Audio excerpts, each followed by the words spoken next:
I never thought I'd see my father cry. He always seemed invincible, standing in his expensive suits in our mansion's marble foyer, making million-dollar decisions over breakfast.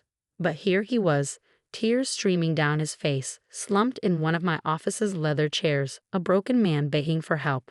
But let me start from the beginning. 10 years ago, I was 18 and filled with dreams. I had just graduated high school as valedictorian, with acceptance letters from both MIT and Stanford clutched in my hands. My father, James Davidson, was the CEO of Davidson Industries, and my mother, Elizabeth, was a prominent real estate developer. Money was never an issue in our family, or so I thought. My older brother William was different from me. While I spent nights studying and building computers in our garage, he partied through college, changing majors 4 times before settling on business administration because it was easy enough to pass. But in our parents' eyes, he could do no wrong. That morning in June changed everything. I walked into my father's study, college acceptance letters in hand, ready to discuss which university I should choose. The room smelled of leather and expensive cigars, just like always, but something felt different. Dad, I got in. Both MIT and Stanford. I couldn't contain my excitement. The computing program at MIT is incredible. But Stanford's artificial intelligence research. Olivia, he cut me off, not even looking up from his laptop. We need to discuss something important. My mother walked in then, her heels clicking against the hardwood floor. She sat on a leather sofa, perfectly poised as always, but something in her expression made my stomach twist. Your brother has been working very hard, my father began, finally looking at me. He's graduating this year, and we feel he deserves a reward for his achievement. I blinked, confused. William had barely maintained a C average, and his achievement was finally graduating after 6 years of party-filled college life. We've decided to buy him a yacht, my mother added, her voice carrying that familiar tone of finality. The Oceanic 680. It's quite spectacular. That's nice, I said slowly, still holding my acceptance letters. But about MIT, that's what we need to discuss, my father interrupted again. The yacht is $2 million, and with the current market conditions, my blood ran cold. I knew where this was heading. We've had to make some adjustments to our investments, he continued, his voice businesslike. Your college fund. We've had to reallocate it. The room started spinning. Reallocate, but my college fund had over $400,000 in it. You've been adding to it since I was born. Olivia, don't be dramatic, my mother sighed. William needs this yacht. It's important for his social connections. You're smart. You can get student loans or scholarships. But I've worked so hard. My voice cracked. I have straight A's, perfect SAT scores. I did everything right. My father's face hardened. This discussion is over. William's position in society is crucial for the family's future. You don't deserve an education more than he deserves this opportunity.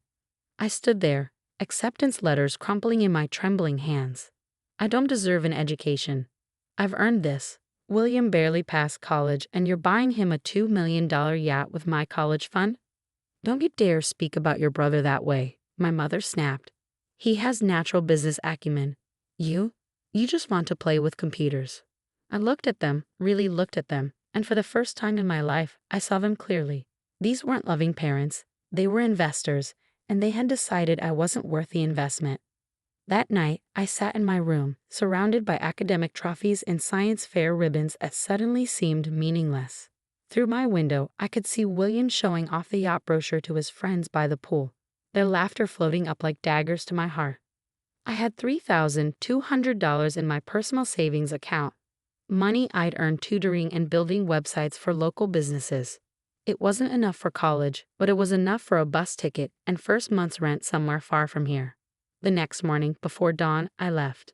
No dramatic goodbye, no tears, no scene. I simply placed my acceptance letters on the kitchen counter, along with a note that read, "You've made your choice. Now I'm making mine."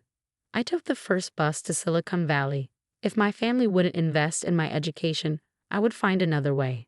I had my brain, my determination, and an unshakable belief that one day they would regret choosing a yacht over their daughter's future. Little did they know, their decision would set in motion a chain of events that would change everything. But sitting on that bus, watching the sunrise paint the sky in shades of possibility. I had no idea that 10 years later, I would be the one wiping tears from my father's face as he begged for my help. The first year was the hardest. I found a tiny studio apartment in San Jose, really just a converted garage, and took a job as a junior programmer at a small tech startup. During the day, I wrote code. At night, I taught myself everything I could about software development, cybersecurity, and artificial intelligence. I lived on ramen noodles and coffee, working 18-hour days, 7 days a week. My bed was a second-hand mattress on the floor, my desk a piece of plywood balanced on milk crates. But I had something my brother with his $2 million yacht didn't have: purpose. The startup I worked for was developing security software for small businesses. I noticed flaws in their code, inefficiencies in their systems. One night, while everyone else had gone home, I rewrote an entire module, improving its performance by 300%. The next morning, my boss called me into his office. I thought I was in trouble. Instead, he promoted me to lead developer. That was my first big break, but I knew it wouldn't be my last. I started developing my own software on the side, a revolutionary AI-driven security system that could predict and prevent cyber attacks before they happened. I named it Phoenix Shield, a private joke about rising from the ashes of my past. 2 years after leaving home, I sold Phoenix Shield to a major tech company for $5 million. I took that money and started my own cybersecurity firm, Phoenix Dynamics. This time, I wasn't just writing code. I was revolutionizing how companies protected their digital assets. But I never forgot where I came from. Every time I closed a major deal or launched a new product, I thought about that morning in my father's study. Their words echoed in my head. "You don't deserve an education more than he deserves this opportunity." I channeled that pain into drive, that rejection into determination. I worked harder, pushed further, dreamed bigger. While William was posting photos of yacht parties on social media, I was building an empire in silence. 5 years after leaving home, Phoenix Dynamics went public. The IPO valued the company at $2.8 billion. I became a billionaire at 23, but no one in my family knew. I operated through holding companies and shell corporations, keeping my name out of the press. To the world, Phoenix Dynamics was run by a mysterious CEO who never appeared in public. I used my wealth to do what my parents wouldn't. I established a scholarship fund for gifted students in technology, ensuring that no other brilliant mind would be denied education because of someone else's priorities. The irony wasn't lost on me when MIT, the university I couldn't attend, named a computer science building after Phoenix Dynamics. But life has a way of coming full circle. I first heard about my family's downfall through Marcus, my old high school friend who now worked at Goldman Sachs. He called me late one night, his voice urgent. "Olivia, you need to know something. Davidson Industries is collapsing. Your father's been making risky investments, trying to cover massive losses. The yacht, the vacation homes, the luxury cars, it was all funded by corporate money. The SEC is investigating." I sat in my penthouse office, staring at the San Francisco skyline. "And William?" I asked, already knowing the answer. "The yacht was seized last month. He's been trying to sell his story to anyone who'll listen. The privileged son who lost everything. But nobody's buying." I pulled up Davidson Industries financials on my screens. The company was hemorrhaging money, its stock price in freefall. Years of mismanagement and entitled decision-making had finally caught up with them. But what Marcus didn't know was that I had been watching this unfold for years, carefully positioning Phoenix Dynamics to acquire key assets when the inevitable collapse came. The next morning, my assistant Sandra rushed into my office. "Your father is in the lobby." I froze. After 10 years of silence, after everything that happened, he was here. "How did he find me?" "He doesn't know who you are," Sandra explained. "He's here to meet with the CEO of Phoenix Dynamics. Your company just bought controlling interest in 3 of Davidson Industries' main subsidiaries." I stood up, smoothing my designer suit, a far cry from the second-hand clothes I wore when I left home. "Send him up." The man who walked into my office was not the James Davidson I remembered. Gone was the expensive suit, replaced by wrinkled khakis and a department store blazer. His hair had gone completely gray, his shoulders hunched with defeat. He didn't recognize me at first. 10 years had changed me too. Gone was the teenage girl with dreams in her eyes, replaced by a powerful CEO whose name made Wall Street tremble. "Thank you for seeing me," he began, his voice trembling. "I'm James Davidson. I'm here about the acquisition of our subsidiaries." "I know who you are," I interrupted, turning to face him fully. "Hello, Dad." The color drained from his face. He staggered, grabbing the chair for support. "Olivia? But? How? Please, sit down. You look like you need it." He collapsed into the chair, tears forming in his eyes. You're the CEO of Phoenix Dynamics. But that's a multi-billion-dollar company." "Yes," I said simply. "Amazing what someone can achieve with a good education." "Oh wait, I didn't get one, did I?" "Because William needed a yacht." "Olivia, please," he started sobbing, decades of arrogance crumbling before my eyes. "We've lost everything. The house, the company, our reputation. William's being investigated for embezzlement. Your mother, she's not handling it well." I walked to my window, looking out at the city I now partially owned. "And now you're here to ask for help from the daughter you threw away." "I was wrong," he whispered. "We were all so terribly wrong about you. That day in my study, I've relived it 1,000 times, wishing I could take it back." "Where's William now?" I asked, though I already knew. My private investigators had kept me informed of every family development over the years. "Living in a motel in Vegas. He tried to gamble his way out of debt. Made everything worse." My father wiped his eyes with a trembling hand. "We've got nothing left, Olivia. The prosecutors are talking about prison time. Please, if you could just." I pressed a button on my desk, and Sandra entered with a thick folder.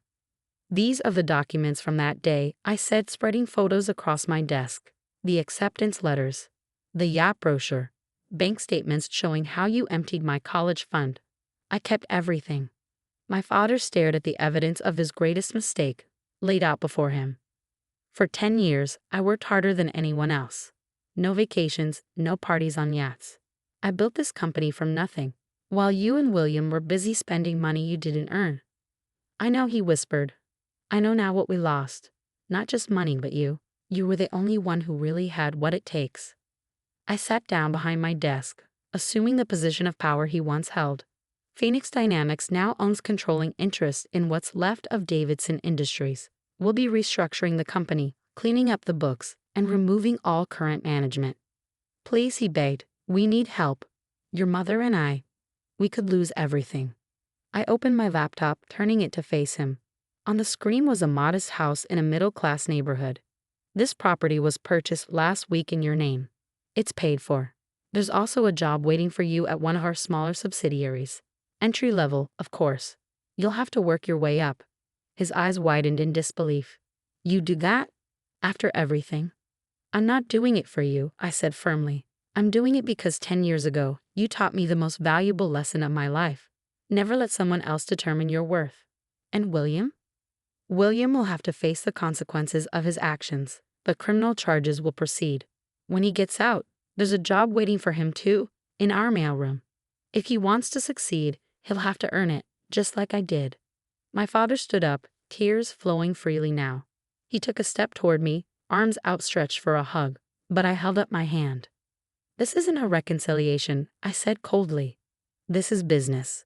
You taught me that family and business don't mix, remember?" He nodded, shoulders slumping. "I deserve that. I wish you could forgive us." "Maybe someday," I replied. "But first you need to learn what I learned. That respect and success have to be earned.